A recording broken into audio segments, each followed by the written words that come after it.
Vamos ao tópico 3, que é a teologia nos livros de Samuel. Subtópico 1, profecias cumpridas. Subtópico 2, em busca de um rei. Subtópico 3, os alicerces da dinastia davídica. Subtópico 1, então, profecias cumpridas. Eruditos concordam que há ensinos robustos na estrutura textual dos livros de 1º e 2º Samuel. Por exemplo, profecias cumpridas na história e mudanças que ocorreram na estrutura social da nação estão patentes em 1º livro de Samuel 7 e 12 e 2º livro de Samuel 17. Então veja que existe aí um cumprimento profético do que Deus já havia dito antes que ia acontecer em Israel. Então Deus já havia dito que haveria um rei, que eles pediriam um rei. E realmente foi o que aconteceu. Eles pediram um rei e Deus deixou que eles tivessem um rei, já cumprindo o que Deus já disse de antemão. Na verdade, é o quê? Isso é um pré-conhecimento de Deus do futuro. Então Deus revelou antes de acontecer. Porque quando acontecesse, eles saberiam, que ninguém pegou Deus de surpresa. Deus já sabia que eles iam pedir. E já avisou, e já chamou atenção, já preveniu, já falou sobre isso antes de acontecer. E a coisa é tão impressionante que Deus disse exatamente como seria usar isso. Já avisou que eles não poderiam ter várias mulheres, pois sabia que eles iam querer ter e tiveram várias mulheres. Disse que eles não podiam multiplicar riquezas e aconteceu exatamente isso, eles multiplicaram riquezas. Então, o que Deus disse que eles não deveriam fazer é o que eles fizeram. Isso é que nós chamamos de presciência. Então, Deus sabe antes de acontecer. Não quer dizer que Deus mandou fazer, que Deus providenciou para eles fazerem. Não, é porque Deus já sabia, porque Deus olha e enxerga o futuro. Então, ele já sabia que eles iam fazer isso.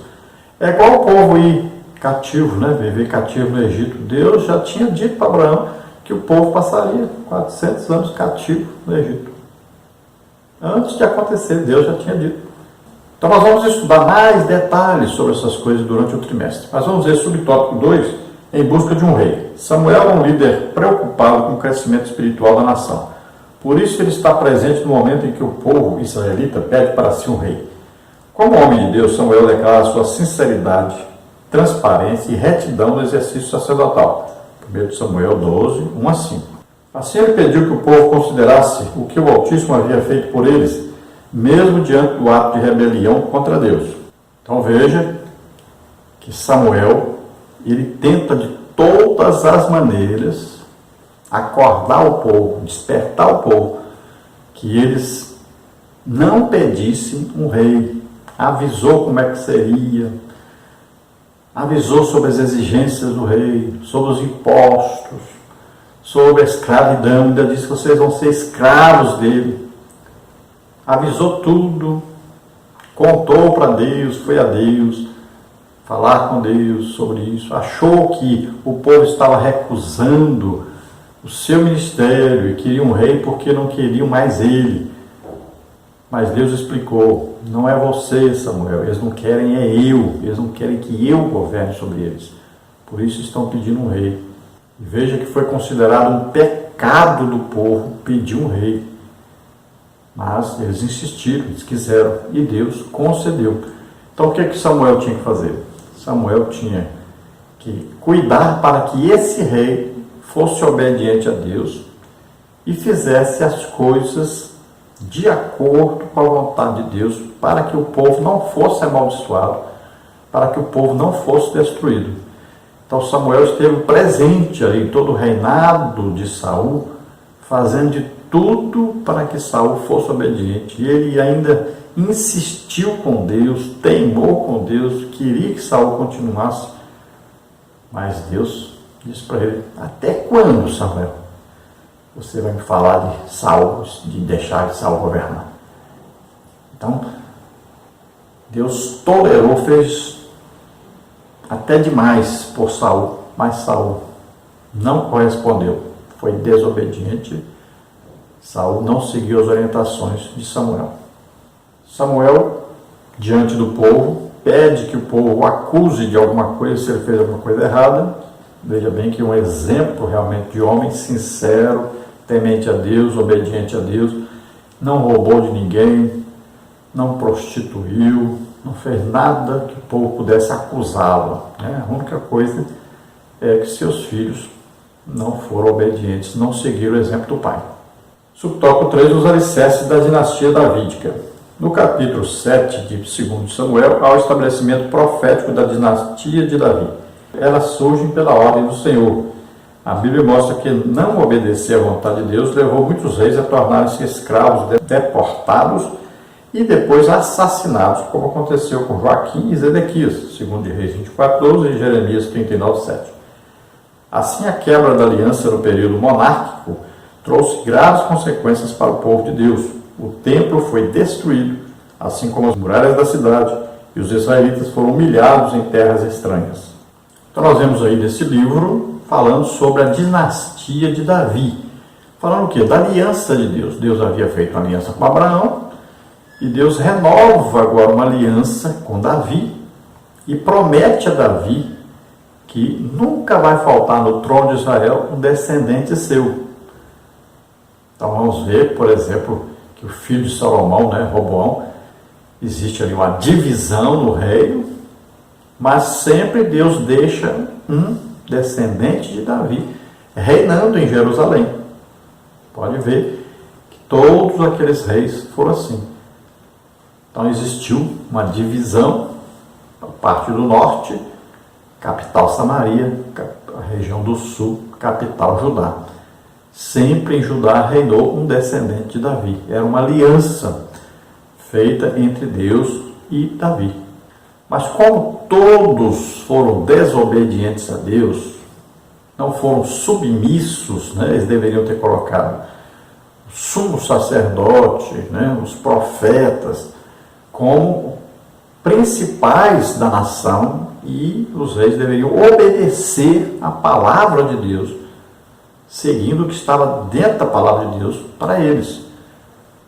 E veja que foi dito que eles deveriam ter uma cópia da palavra de Deus, eles deveriam ler essa palavra, obedecer essa palavra. Então, no tocante, por exemplo, a bebida alcoólica, eles não poderiam beber bebida alcoólica. A ter muitas mulheres, eles não poderiam. A acumular riquezas, eles não poderiam. Então, tudo que estava escrito que eles não podiam fazer, eles fizeram.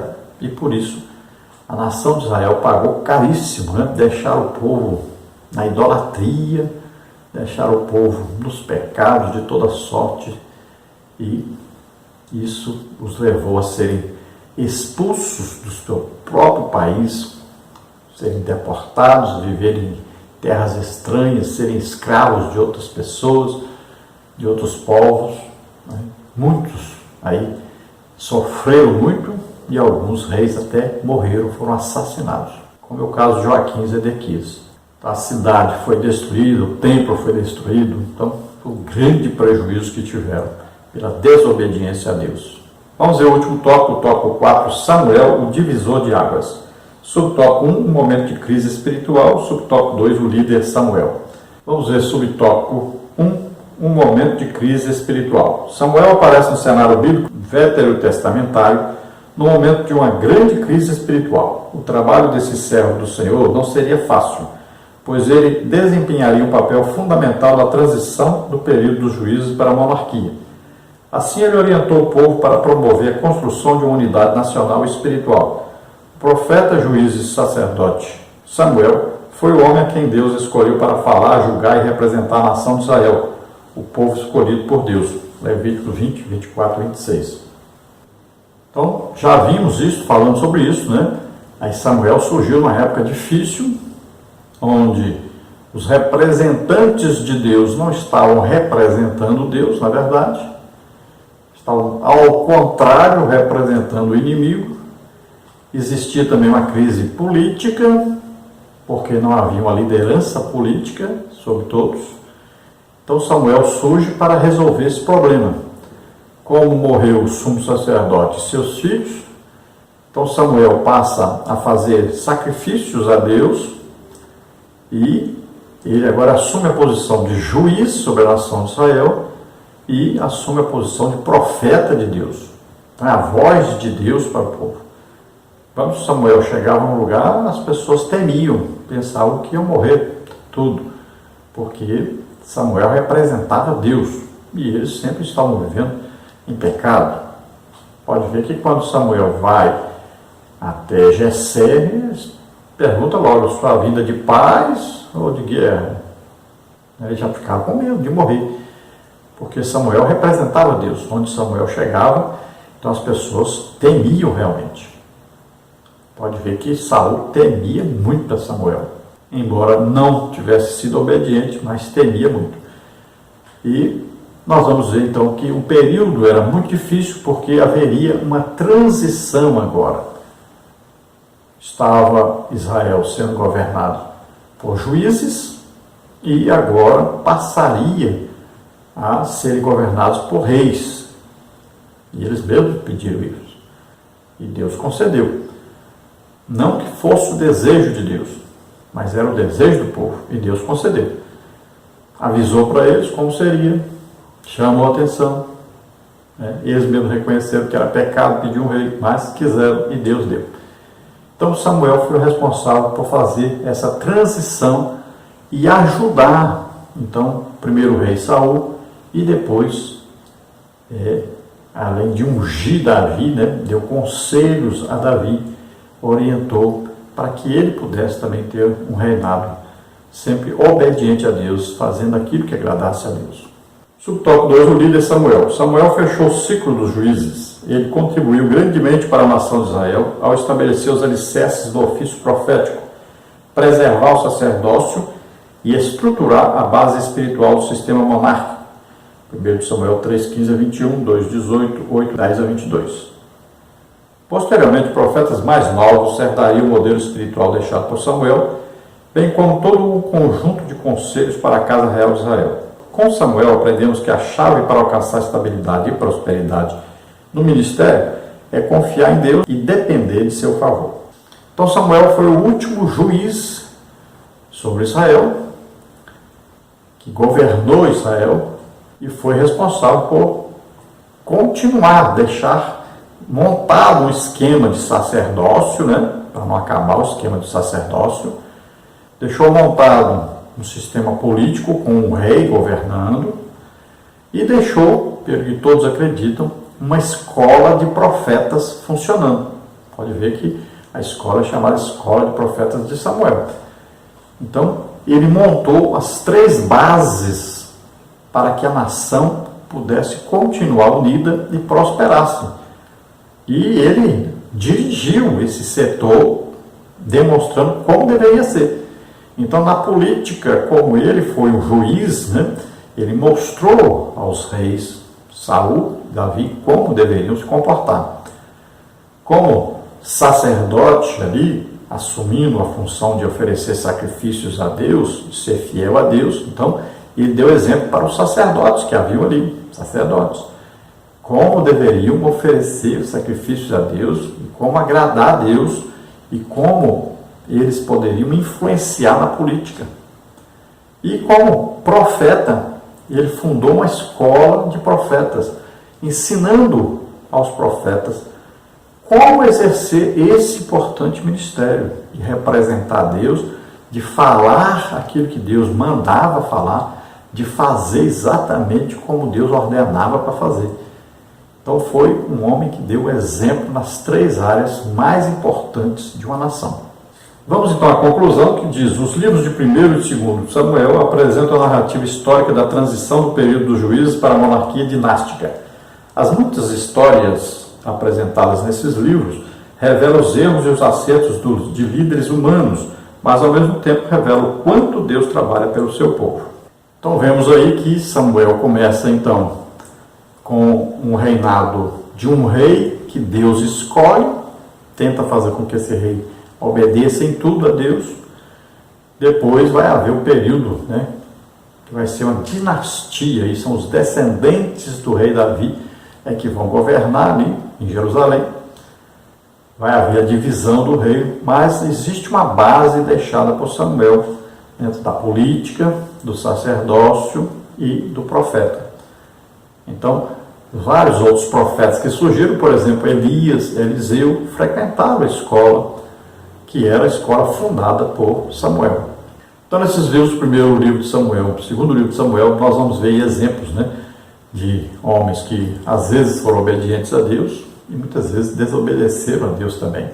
Homens que fizeram coisas certas, mas também que fizeram coisas erradas.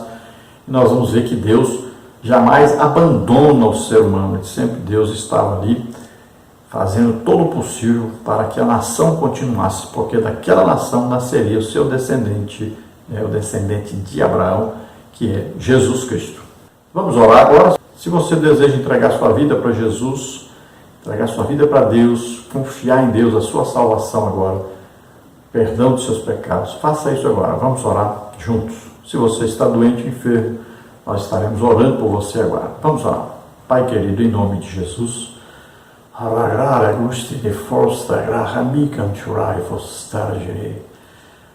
você que ouve a palavra de Deus, entregue a vida para o Senhor agora.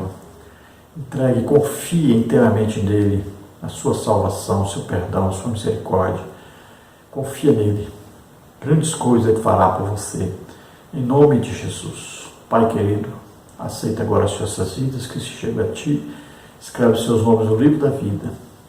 Pai, em nome de Jesus, nós repreendemos agora toda enfermidade e doença sobre as suas vidas. Solta todos aqueles que estão assistindo, ouvindo agora, em nome de Jesus. Recebam a cura agora. Toca, Senhor, deles. Faz milagres, maravilhas, em nome de Jesus. Amém? Glória a Deus. Aleluia.